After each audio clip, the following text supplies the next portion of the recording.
Happy midweek update, everyone. It's Mm. good to be together, the three of us, and then everyone who is watching this. And we're going to begin with just sort of a look back to last Sunday and Epiphany so that you can take it forward with you.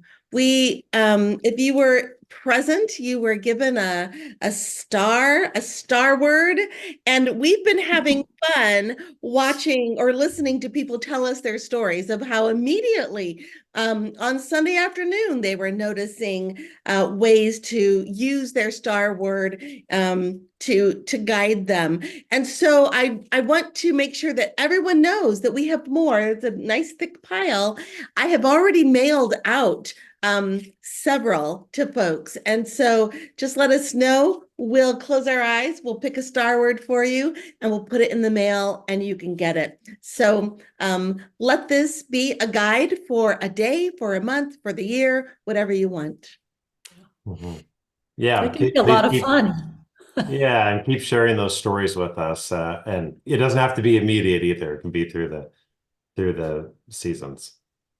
We wanted to, now that we're kind of on the other side of Advent and Christmas and Epiphany, we wanted to look ahead, and you've been hearing hints about the what's your favorite Jesus story, and we're going to talk about that. But I also wanted to share a few special things that are going to be happening uh, through Sunday school uh, and about the chili cook-off. So let me start there. On the 21st, you'll see attached to this email with the midweek update is the online sign-up form. You can put in there if you want to add a chili there.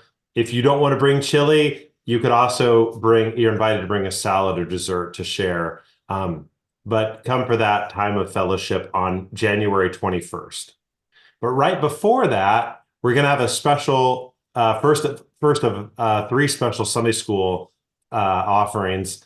And on the 21st, Virginia Rindler is going to have another offering that we had like we had last year that'll be in the sanctuary, and we'll have different brother and volunteer people from around the world via Zoom, and we'll have a time of interaction and asking them questions and hearing about what they're up to and kind of all things brother and volunteer service related. So that's on the 21st. All are welcome. And then on February 4th, during Sunday school, we'll have a time uh, to sit around tables and rotate with different voices and different people around some of the themes and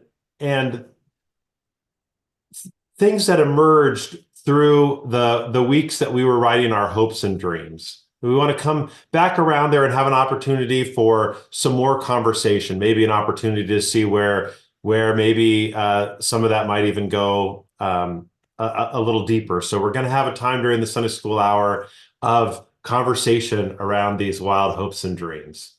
Uh, and then on the 11th, we are going to have another Sunday school time that all are welcome to hear about the Manchester University students that are on the Kenya trip right now. And so they're going to share with us. And so we look forward to those special times together as a congregation.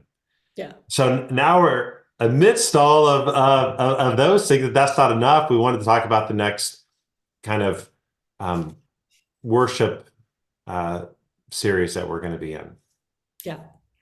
So, having just come through this season of celebrating the coming of Christ, we enter into this season now. And in the church year, it's a pretty short amount of time, 5 weeks or so, where we call ordinary time, but it's the space between Jesus' birth and Lent, where we are headed to Jesus' death. So we want to like lean into this and say, okay, let's focus on Jesus. And in particular, ask the question, what's your favorite Jesus story? And maybe why? But we're going to try to get into this in a number of ways. The first is that our worship will be focused around this question, what's your favorite Jesus story? And instead of just hearing me talk about my favorite Jesus story 5 times, we're going to have 5 different people or 5 different groups focus on what's your favorite Jesus story. So in the course of the next 5 weeks, you'll hear from Nan Urbaugh, from Donna Ritchie Martin, from Jean Roop, from Seth and the youth, as well as from me, answering that question, what's your favorite Jesus story?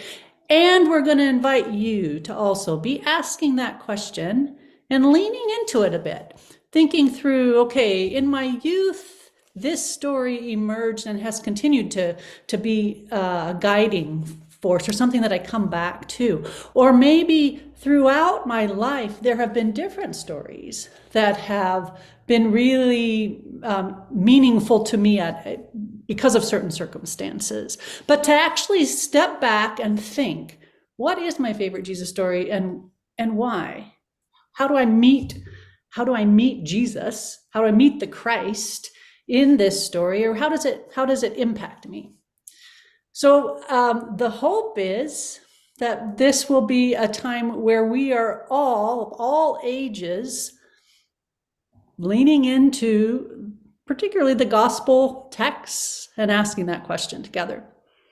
So we thought this morning that we'd give you a little sneak preview about what's our favorite Jesus story. Now, I'm going to be preaching on one of those Sundays, so I don't want to give you a little pre-sermon. But I will tell you, I am going to be preaching on the sheep and the goats. But I also have multiple favorite Jesus stories. And on different days, sometimes these stories are in conversation with each other. And so I would say another of my very favorite Jesus stories is a part of the Beatitudes. And it's a part where Jesus is present with his disciples and says, consider the lilies of the field, how they don't toil or spin, and yet they are clothed more beautifully than Solomon. Don't worry about your future. Don't worry about what you will wear. Don't worry about the stuff of life. There's enough, just be present for today. There's enough worries for this moment. So don't worry about the future. There is something in that interaction with Jesus and the tender way that Jesus draws his disciples into looking at the natural world around them and inviting them to say, look, things go on. Life happens. That is a comfort to me. And I just really am drawn to that interaction that Jesus has with his disciples around the birds of the air and the lilies of the field. What about you two? What are your favorite Jesus stories today? I was sharing a little bit with the youth on Sunday just about how the story of Jesus calming the storm with the disciples has just been one that's come back around to me. And I mentioned to the two of you that I'm not even sure it's my favorite story, but it's just become one that has had just meaning for me as it showed up at different times. And there's just something kind of about how the disciples are, at least in one of the translations, kind of struck with awe in this moment when Jesus shows up in this particular way. And it seems like, Jesus is just sleeping and not there, and they're kind of perishing. So that one has just kind of traveled with me along the journey. The one that that comes to mind immediately for me, so sort of an inward story, is Jesus preparing fish on the beach after the resurrection, and the disciples are kind of lost, and just the idea of this resurrected being cooking fish on hot stones for his friends is very comforting to me. I would also say, because I'm going last, and so I'll go ahead and take my time, my favorite Jesus mashup is that impacts me on my outward movement of faith, is where Jesus talks about loving God, loving neighbor, loving self, loving the stranger, loving our enemies. I find those words so compelling in terms of how I'm supposed to be in the world. So it's both the outward, the inward, action, and warm, fuzzy. Mhm. When Well, go you were ahead. talking you were talking a little bit about inviting people in, and we wanted to mention that we're going to have a space that we hope will, take whatever shape it does through this series starting on Sunday, and we'll have the tower that's out there in front of the credenza, just a little bit out from there, and on the credenza, pieces of paper, and you can write whatever you might write to share about. Could just be a verse, could be the kind of a description of the passage, or a bit more reflection if you want, and then you can pin that up on the tower there, and each week it can kind of take whatever shape it does as we share our different stories, and people can look at those and through the weeks. And the hope is that we'll also find lots of times within the context of our life together and in our lives as with families and in our lives together on committees, that we might bring up this question. Or, maybe it's as the opening to a meeting. We might say, I'm going to just talk just very briefly about my favorite Jesus story as a way to gather us.